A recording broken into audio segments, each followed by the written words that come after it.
You may have thought you've had poke before, but that $17 bowl with more toppings and actual fish is not poke. This is.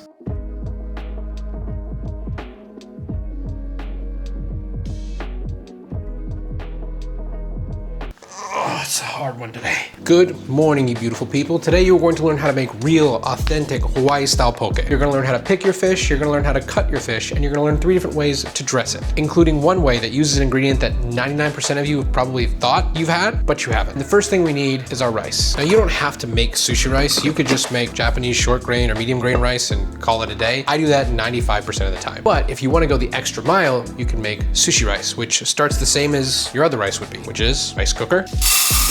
Then you're gonna take this to your sink and you're just gonna rinse it under cold water. You're gonna wanna do this 3 or 4 times until your water runs mostly clear. Then once that water's clear, you're gonna go ahead and fill it up to the number 2 line. Then you're just gonna move that back over to your rice cooker, close it, and start it up. Now while that cooks, you're gonna wanna build your rice seasoning, which starts with rice vinegar. About a 1/4 cup of rice vinegar, 2 tablespoons of sugar, a nice pinch of salt, and then it's not typically in there, but I like to do a little bit of sesame oil, just about a teaspoon, because it just adds a little bit extra. Now, most people would tell you to probably heat this up on your stove and to whisk it together to dissolve, but I don't want to dirty a whole pot for this. So I always just do it by hand. Definitely takes a little bit longer, but then I don't have to watch the pot, so pros and cons. And then now that our rice is fully cooked, we're just gonna go ahead and give it a good fluff. Then you're just gonna take that seasoning liquid and you're gonna spread it out all around your rice. Then using your rice paddle, you're just gonna wanna fold all that zoo into your rice, making sure each and every grain. Each and every grain is nice and coated. Delicious. Now, typically you would do this inside of it's like this round wooden bamboo bowl thing. I have one, but I don't ever like using it because they're a pain to keep clean and you gotta soak the thing first. It's a whole step. This is, like, if you're making this at home, like, just do it in your rice cooker, it's fine. And then you just put it back on a warm setting and it's good to go. And now for your tuna. Now this is an almost 4-pound piece of tuna loin. You have the akami, you have the chutoro, and you have the bloodline. You also have the skin. Now before I tell you how to pick your fish, let me show you 2 other options. The first of which is a saku block, which is essentially just one cutout piece of the tuna. This is something that's great if you want a small portion that you just want to use for yourself. Maybe you want to make poke, maybe you want to make sashimi, maybe you want to make nigiri, whatever it is that you want to do with raw fish. This is a great option for you and it's fairly common. Now, if you were like, oh my gosh, I don't want to touch fish at all, I don't want to cut it, I don't want to deal with it, any of that, you can also just buy pre-cut packages of poke. Now this is the same bluefin tuna that has just been pre-cut into smaller bite-sized poke cubes. Either way, if you want the minimal effort or if you want a little bit of work or if you really want to break down a nice chunk of tuna loin, they'll all get you to the same point, which is really good poke, as long as you're picking high quality fish. Now I get this question a lot as to where you should get your fish from. How do you know if it's sashimi grade? How do you know if it's safe to eat raw? There's a plethora of answers to that. Now, if you have a local Asian market, especially a Japanese market, you're likely going to be able to find good fresh fish. But I also understand that most people don't have access to that. So for me personally, I order a lot of my fish, not all of it, but a lot of my fish from Riviera Seafood Club. I'm not sponsored, it's just fish that I really like and I trust. And it's also really nice because they ship across the country. So whether you are in California or you are in Florida or New York or Texas or Missouri or wherever, they'll ship fresh fish to you, which is fantastic. And now to break down this tuna loin. Now we're gonna start by flipping it over on side and we're gonna go ahead and remove the skin. Using my sharpest knife, I'm gonna go ahead and pull strokes as close to that skin as possible, pulling it away as I pull my knife until it's fully removed. Then there's this part right here that sits on the outside of the chutoro, and we're gonna wanna cut that off. And now that we've cleaned it up, we're gonna break it down into the 3 sections. We're gonna start by coming in under this bloodline, and we're just going to very carefully draw our knife back, very slowly and straight across. If you need to do multiple strokes, that's totally okay. Take your time. Then we'll separate that piece, move this over here, and now we have our bloodline, which you don't really wanna eat, but I'll show you what you can do with it at the end. And we're just going to cut our way around this, nice and slow. My bloodline was a little thicker on one side than it was the other, so there's a little bit of waste there, which is unfortunate, but it happens. Then I'm just gonna break this up into 3 separate saku blocks, similar to that first one that we saw that was frozen. I actually might end up doing 4 just because of the shape. We'll go with 3. Now for this very large, very delicious piece of chutoro, which is our fattier cut, we are just gonna break this off into sections, carefully dragging our knife through just like we did before.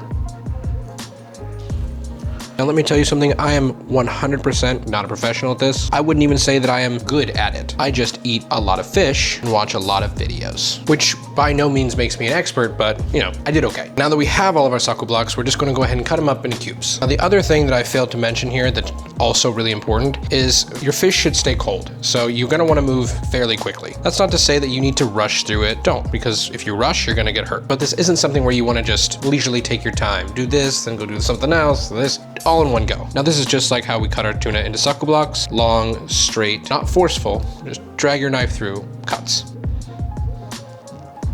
And then once you've got them all long ways, you're just gonna go against it and cut those into cubes. Yeah, there's nothing wrong with tasting as you go as well. And when you're cutting your tuna, you're gonna wanna make sure that your knife goes through pretty much like butter. You shouldn't have to use a lot of force. You should be able to essentially just line up your fish, literally pinching my knife, and it just cuts right through. That's it, that's all you need. And remember, you don't have to cut up your tuna like that. You can just use a saku block, or you can just use the pre-cut poke. In this instance, I'm making a lot of poke, so for me, it made more sense just to get a big loin. But either way, once it's cut, you're gonna wanna just cover it with saran wrap and then throw it inside your fridge. I guess it's technically not saran wrap, right? Like saran wrap's the brand, kind of like Kleenex is the brand, right? It's just plastic wrap. Pellicle. Now for this first one, we're going pretty simple, pretty straightforward, a shoyu style poke sauce, which starts with shoyu. And if you really wanna make it right, you're gonna wanna use aloha shoyu. Best in the game, just can't argue with it. We're gonna start off with about a 1/4 cup of shoyu, then 2 tablespoons of oyster sauce, and a teaspoon of sesame oil. And then you can't forget sugar because it's important for balance. Somewhere between a teaspoon and 2 teaspoons, it's personal preference. And then into this marinade, we're also going to add in 1 sweet onion. It has to be cute sized. If it's not cute sized, then you're gonna need to use only like half a sweet onion, possibly even a 1/4, but mine is adorable. So I would really just recommend getting one that's adorable. And then for this one, we're gonna go ahead and julienne. But if you really have something against julienne, then you can also just dice it. And then we'll just go ahead and move all these over into our marinade. And then the last thing we're gonna add into it is also more onions, but the green kind. So we're just gonna lay these out and we're gonna cut these on a pretty steep bias to give us a nice angle. And then you'll go ahead and cut up these 3 stalks of green onions into nice, fine slivers of green onion. And then into our marinade it goes. And then now we're just gonna go ahead and add in about a pound of our poke. I mean, it doesn't have to be exact, but in this case, I'm trying to be exact in case you want to be, but just so you understand, I am never exact when I make it for myself. And then we're just gonna go ahead and fold all this together. Also, I don't know if I mentioned this before, but I did end up deciding to only use half of that sweet onion. So I didn't mention it, but I feel like I should because I don't want there to be like, oh, like, that's not a whole sweet onion in there, dude. And then it's a whole thing and it's onion gate, and then I never live it down. So I'm not lying, I just forgot to say, I only put half that sweet onion in here. Now at this point, we're gonna go ahead and just taste it, make sure we don't need any salt. Oh yeah, that's good. And the very best thing you can do with this, and it's exactly what I'm gonna say with both the other marinades, is let this sit overnight. If you let this sit in your fridge overnight, letting it suck up that juice, just, it's gonna be great. I didn't know I was gonna make that noise. I'm so sorry. And if you really wanted to, you could add in a little bit of fresh lemon juice into this and it would just, you know, if you really wanted that. And now for our next sauce, we're gonna go with a little bit of a spicy mayo, which starts with about 2 tablespoons of shoyu, a teaspoon of sesame oil, 3 tablespoons of Kewpie mayo, and it really has to be Kewpie. If you use anything else, you could probably get away with Hellmann's or Best Foods, but Kewpie for this, trust me. And then I'm gonna say a tablespoon of sriracha, but to your heart's content. We'll just give that a good mix. Go ahead and give it a quick taste for salt and sugar. It's good. Now for this one, we're also gonna do some thinly sliced green onions.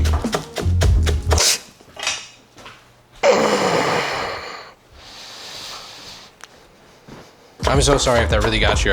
I just thought it was funny. Please still like and subscribe. Toss those in, as well as about a couple tablespoons of tobiko. This is just fish roe, but you don't have to use it. I like it. It's a nice textural difference. And then we'll just go ahead and add in our pound of tuna, and then we'll gently fold it all together.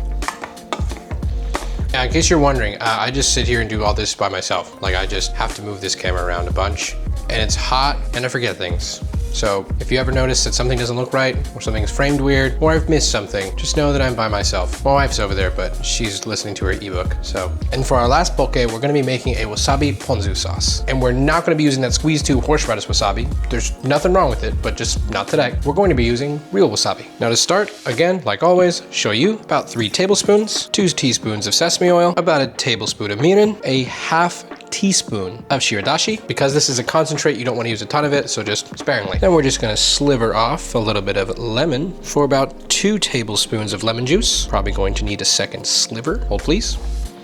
Quite possibly a 3rd sliver. I just really am not on it today, I guess. Now we're just going to trim the end off of our wasabi root, trying to leave as much of the flesh as possible and really just get the skin. Then we're going to use this little board here, and we're just going to grind it down. Now you definitely don't want to use the whole wasabi root, but you just want to use, you know, enough to, ooh, that's good. Give me a second. Sorry. You just want to use enough to get that heat to get all of your poke. So I've got about a generous teaspoon worth, and I'm just going to add that in there, making sure not to leave any behind. And then I'm just going to whisk this all together. Now, before I move on, I just want to give this a little taste. You can use more wasabi. And you do want to go fairly quick here because wasabi does not hold its heat for very long after it's been grated. So, you know, just keep that in mind. Go about another teaspoon. Oh yeah, that's good. I'm gonna add a touch of sugar just for balance. Half teaspoon. And we're good. Golden, may I say. May I say? What? Mayor? Sometimes I think I've got some brain thing going on because I say words that aren't really words and they're more of just like a collection of sounds. I hope it's not terminal. You definitely want to make sure you get all these little wasabi root pieces because the last thing you want is for your family pet to be ingesting them. That would suck. Now for this one, I'm again going for the sweet onion, but this time I'm gonna cut it into a nice dice. And this is partially because it's going to help me identify which one has all the wasabi in it and which one doesn't. Because this one's gonna look pretty similar to the first one, and that's not a mistake I wanna make. I'll start by just cutting this into a nice thin julienne, but not going all the way through if at all possible. Then we'll rotate and cut. And of course, how would we pass up an opportunity to use some more green onions? And now we're just going to move all of our poke and give this a nice fold together. Oh, and you know what else we're going to put on this? Furikake. Not necessary. You can add sesame seeds if you want, but this is a nice chili flake furikake, so we'll add a nice little layer of heat that we already have. And now all we have to do is just plate these up with a little bit of our sushi rice.